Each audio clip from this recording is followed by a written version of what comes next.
Real Madrid 2010-2013, backroom discord and media paranoia. On the day José Mourinho was presented to the media on his return to Chelsea, he described himself as the happy one. It was a pointed remark. In Spain he hadn't been, not for a long time. His departure, after 3 years, was overdue and few at Real Madrid fought to keep him, not even those who thought he was in the right and that they might miss him. Mourinho could not go on and nor could the club. His situation had become unsustainable, summed up in a comment made in 2013, towards the end of his third season: "I want to be where people love me."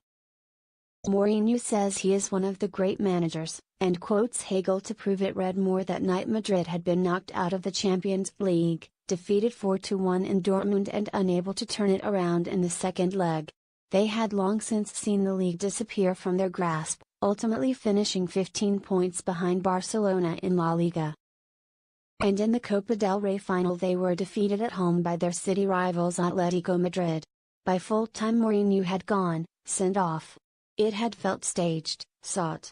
As his assistant manager Aitor Karanka went up with the team to collect Real's runners-up medals, the King of Spain looked at Karanka and asked, "Do I give it to the sky?" Mourinho described it as the worst season of his career. 3 days later, he had left the club. The relationship with the dressing room was broken. He had fallen out with Iker Casillas, Sergio Ramos, Pepe, Ronaldo and more, and with the media he was surly, challenging and dismissive, when he appeared at all, often sending Karanka in his place. Mourinho thought they were out to get him, and he wasn't always wrong. Most had turned on him. The fans had become divided. Some whistled him. Even those who defended him, and on the final day the ultras handed him a plaque showing their gratitude for his attempts to change the culture at the club, knew that he could not continue. "I know that in England I am loved by the fans and by the media, which treats me in a fair way," he said. The unlike here went without saying, but that opinion did not last long. Something of Spain went with him. He was not the same anymore, despite the temporary release of a return to England. Asked if he had considered leaving towards the end of the third season, Mourinho replied tellingly, "I have considered staying." It was a threat. Confrontation was constant, the sense of bitterness and sadness intense. Bluntly, it had become unpleasant, nasty, and the spark had gone. Mourinho became withdrawn, barely talking to some players, whom he considered disloyal and, in some cases, unprofessional. He played the political game, of course, but could not control it. Nor could he entirely control talented rivals, although Madrid certainly competed with Barcelona. Defeat damaged him, too. "Something terrible happened, he became infallible," said Jorge Valdano, sporting director when Mourinho arrived. In 2011 Valdano was forced out of Real, the loser in a civil war with the coach.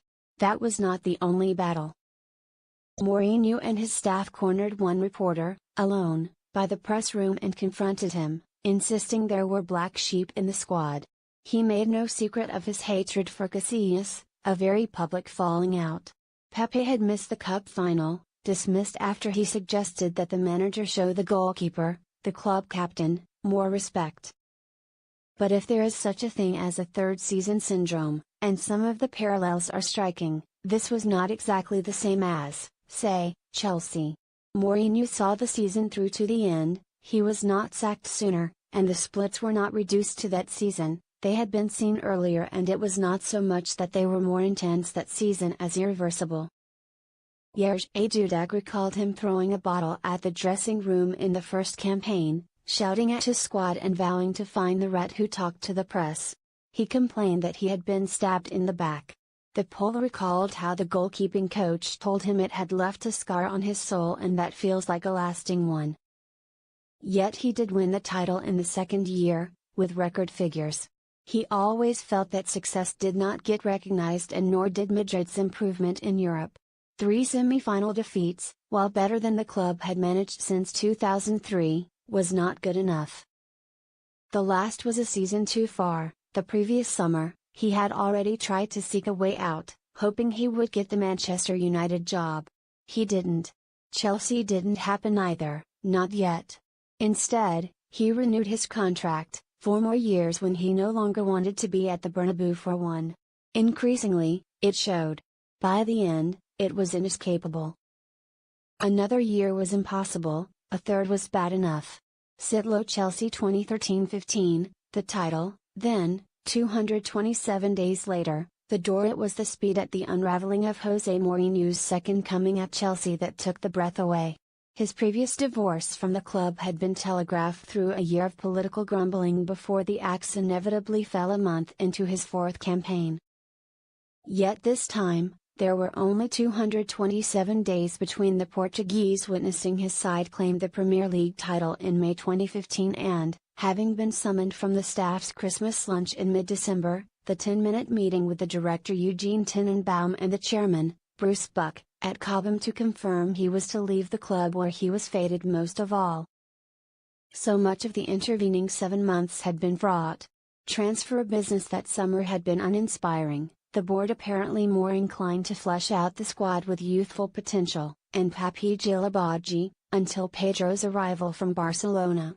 Mourinho had stressed the need for greater depth and quality, having instigated a more pragmatic style of play since the turn of the year as he sought to edge Chelsea over the line. His squad ended their title-winning campaign exhausted, with the head coach duly delaying their return for pre-season. That might have been necessary, but it left them playing catch-up from the outset.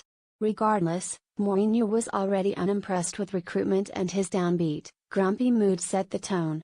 The outbursts were wild, the manager lashing out as if convinced the world was suddenly conspiring against him.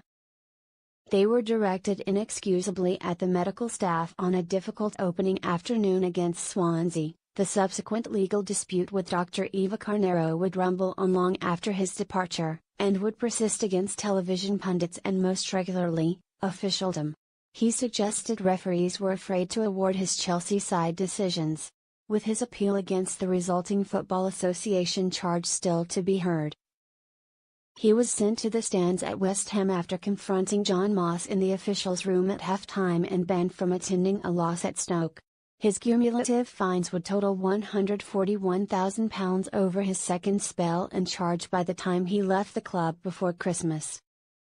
His livid accusations added to the sense of panic that gripped tighter with each spluttering performance mustered by his team out on the pitch.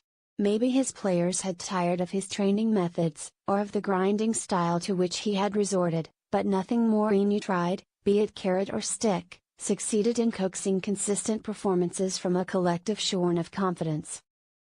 They lost 3 of their first 5 league games. Even their aura of invincibility at home had been replaced overnight by choking apprehension.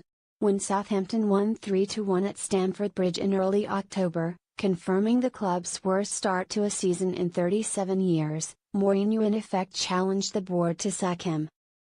Roman Abramovich, who had secured the Portuguese with a new 4-year contract that summer, was present that afternoon to witness the loss. "No way I resign," said Mourinho. "If the club want to sack me, they have to sack me because I am not running away from my responsibility."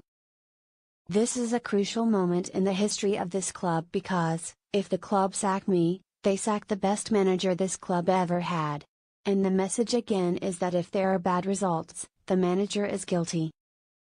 That actually prompted an unprecedented vote of confidence from the hierarchy, a 57-word statement pledging Mourinho their full support and arguing they had the right manager to turn this season around. Yet he had never previously been in this position and, with a disaffected squad crammed with key players horribly out of form, results did not improve. If anything, they deteriorated further, prompting the owner and his staff to scrutinize the schism developing between coach and squad. The technical director, Michael Imenolo, would later cite palpable discord as justification for the board's change of heart. By the time Chelsea were beaten 2-1 by Leicester in mid-December, a 9th league defeat of the season to leave them a point above the relegation zone, Mourinho looked broken. He wondered out loud post-match whether the previous season's success had actually been the blip, rather than the team's current malaise, and suggested his work on the training pitch had been betrayed. His methods simply were not getting through. When the time came to pull him out of the Christmas lunch, confirmation must almost have felt like a relief. Dominic Fifield,